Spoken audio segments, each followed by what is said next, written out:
This week, I talk with Dave Filoni about his bromance with Jon Favreau. Plus, we check out the most stylish job here at Lucasfilm. This is the Star Wars Show from the Lucasfilm headquarters in San Francisco. Here's your hosts, Andi and Anthony. Hello, and welcome to the Star Wars Show, the only Star Wars show on the internet that is a Mandalorian spoiler-free zone. What? But I was so excited to come in today to talk about with the and all that. Yeah, the episode only came out yesterday, okay? We have to give the good people at home proper time to watch it before we can openly discuss it. Also, watch your language. This is a family show. Yeah, I guess you're right. But it's really good. Let's go to the news. Disney's new streaming service, Disney Plus, has just launched, and with it, the first episode of The Mandalorian. That's right, and since Anthony won't let me talk details, all I will say is that it's awesome and you need to watch it. You can check out the first episode right now on Disney Plus. But The Mandalorian release isn't the only thing fans should be excited about. That's right, we are only 2 days away from the release of Star Wars Jedi Fallen Order. Soon you'll be able to embark on an epic journey as Cal Kestis and his best droid friend BD-1. Just as a heads up, guys, I'm gonna be taking some time off work for a little while. I'm gonna come back to work like December 21st. Is that cool? Hot on the heels of last week's Resistance Reborn, the journey to Star Wars The Rise of Skywalker continues with Force Collector by Kevin Shinnick. Force Collector follows a restless teenager who sets out to discover his connection to the Force. It doesn't hit store shelves until November 19th, but you can head to starwars.com/SWS right now to read an exclusive excerpt. General Mills has teamed up with the Star Wars app to help do good for the galaxy. Fans at home can scan participating General Mills products in the Star Wars app to launch an exclusive activity starring BB-8 and D-O. Every time you complete their mission, a meal will be donated to Feeding America. Download the Star Wars app to start playing today. And for more information on all the news we talked about today, along with all the Star Wars news from around the galaxy, check out starwars.com.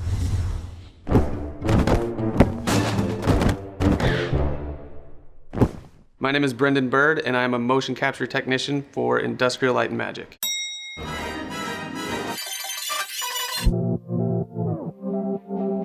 There are 3 parts to my job. There's the first part, which is shooting on the stage. The second part is at the desk, taking all those motions, cleaning them up, putting it on the appropriate creature or character, and then delivering it to the different movies for different VR projects. Then the third part is I'm actually a motion capture performer myself. The way I first started here was, after 10 rejected interviews, I finally interviewed for a 3-week temp job. I didn't get it, and then the guy that got it in front of me didn't show up on Monday, so I came in on Tuesday. 3 weeks became 6 weeks, became 2 months, and then they were looking for some mocap actors and tried me out, and ever since then I've just been doing production and also doing mocap, and then a position opened up down on the stage and I went after it. So now I'm down here every single day. For the Solo movie, I was a stormtrooper chasing after Solo in the beginning that falls off his speeder bike. I also did the crowd work for the Wookiee slaves and the slaves that rebel against their masters. And then I was also the main stormtrooper that leads you through the experience, as well as some of the stormtroopers that you fight against. For Star Wars Secrets of the Empire, the Void experience, you have to have no shame to put on a mocap suit because it's not very flattering. You go put on your tight spandex, put on your markers. My favorite markers to wear are the pink ones, and get checked into the mocap system, and then figure out what shots we're gonna do. Obviously, it's very competitive to get a job here, but my advice to you, if you wanna work here someday, is to just stay persistent and continue studying films, continue working on your craft, whatever it may be, because in filmmaking, there's always a niche for different skill sets. I'm having fun, I'm living the dream. This job really isn't a job, but I would say after a full day of like stunt mocap and I have the aches and pains, then it kind of feels like a job. Very different from Rebels Recon days, huh? Yes, kind of, but the same. Let's talk a little bit about your relationship working with Jon. You guys have been working together, Crazy, yeah. For a long time now. I mean, it really just started because as 2 fans of things, we traded trailers. His son and him got to watch Clone Wars before anybody else. I got to see an Iron Man clip before it was released, so that was really exciting. And he said, I'd love to do a voice. And we got a small character. This Mandalorian leader that you could play was a couple lines, but then George expanded the role and he became Pre Vizsla of the Death Watch. It's just kind of funny that years later we're working on a show about a Mandalorian when he was a Mandalorian. Mm-hmm. Something I really appreciated about Jon was he always took time to come in and be a part of Clone Wars when we needed him, and he always brought a lot to the role. He always invests everything he's got creatively in what he's doing, so it was fun, and he clearly loves Star Wars. Yeah. So it's been a fun team up here. Aside from working with Jon, you have this amazing cast. Pedro, Gina, Carl. What was it like getting all of that crew together? Because they come from such vastly different backgrounds. We just tried to come up with people that we thought the DNA of the character is really just within them, that they just bring it to set. It's not really about knowing a lot about Star Wars, it's just being that personality. I've got Carl Weathers sitting across a table and I'm talking to him about the scene. I might tell him what's going on in the world of Star Wars, but Carl is Grief Karga. There's no two ways about it. And I would watch for little things that he was giving me that maybe I hadn't planned on, and love Gina. She brought a lot to this, just her performance of being this ex-rebel shock trooper. I had a lot of conversations with her. What does that mean? And she's so into it, takes it so seriously. Plus, she brings a physicality to the role that's just so natural for her. The things you see her doing, I mean, that's all her doing it. She wants to do it, she's invested, she's in, and she's having a great time with it. With Pedro, I think a lot of people,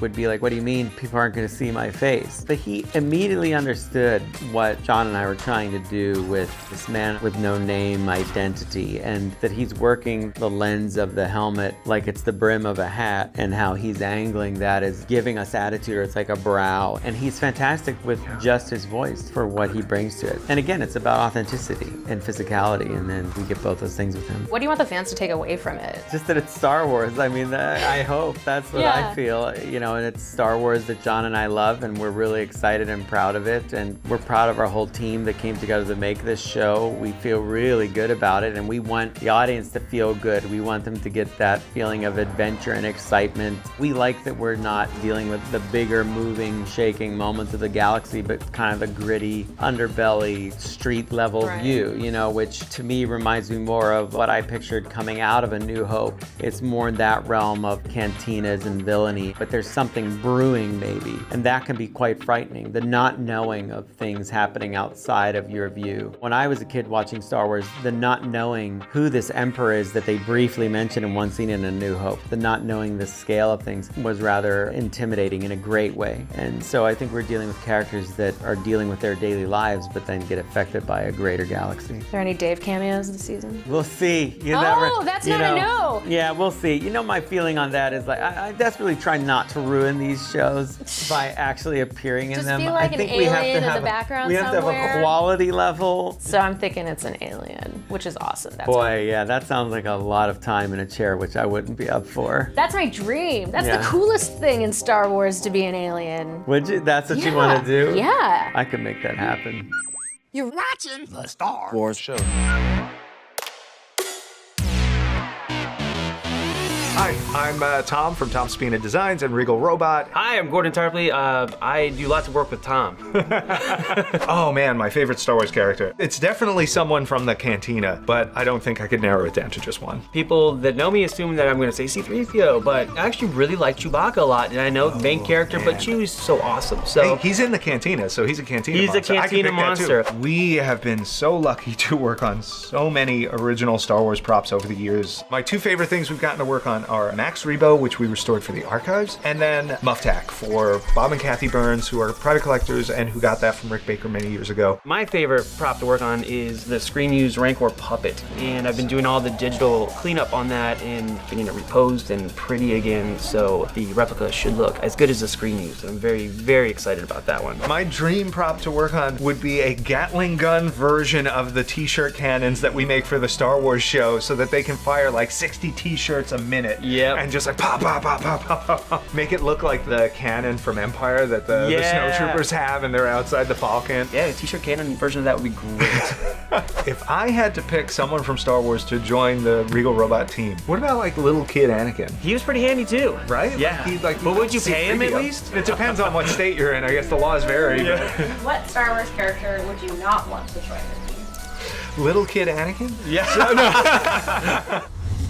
I love that Dave Filoni is so busy that you had to go down to LA to interview him. What can I say? He's a busy guy, but it's always great when I get to talk Star Wars with him. What do you say we keep this Mandalorian train going, huh? We want to hear your non-spoilery reviews of The Mandalorian's first 2 episodes. You can tweet them to us using the hashtag MandoReviewSWS, and we'll feature our favorites here next week. And as always, remember to like the video, subscribe to the channel, follow us on Twitter, Facebook, and Instagram. Thanks for watching, and may the Force be with you. Used to just walk down the hall to see a Dave Filoni. He's big time Take now. me to Hollywood, you say. I need to see Dave Filoni. You see a stretch limo go by on the street, and you're like, Dave? It's the stretch limo with the cowboy hat on top of it. It's got a cowboy hat on the back of the limo, yeah. That's how you know.